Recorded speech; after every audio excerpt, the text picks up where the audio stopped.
Ok, Alain. Tu me dis quand c'est prêt pour y aller, tu me donnes le signal. Ok. Bonjour, je suis Alain, votre guide, qui vous permettra de découvrir la Pinacothèque de Sao Paulo à travers quelques-uns de ses chefs-d'œuvre absolument inconnus. Pour la visite en anglais, en bulgare, en swahili ou en portugais, cela sera programmé la prochaine fois. Aujourd'hui, nous allons découvrir la Pinacothèque.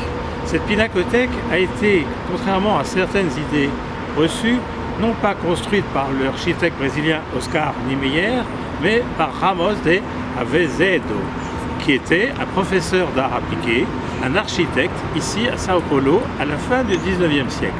Les travaux ont commencé en 1897.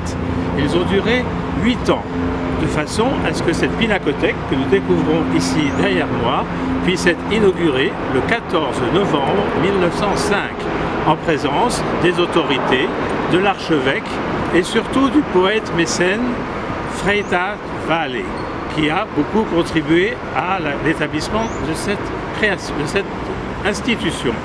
Au départ, ce bâtiment était censé accueillir une école d'art appliqué et qui va ainsi occuper 2 premiers étages du bâtiment.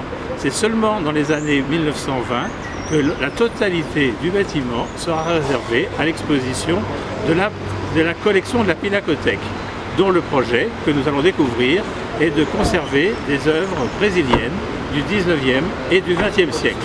Voilà, alors vous pouvez constater que c'est un bâtiment qui est construit en briques, une brique cuite, constituée d'éléments répétitifs. L'entrée est organisée selon un principe classique d'un fronton triangulaire porté par 2 colonnes cylindriques. Ces colonnes sont également en briques, contrairement à la tradition antique qui était d'une seule pièce. Voilà, chers amis, nous allons maintenant rentrer dans la Pinacothèque.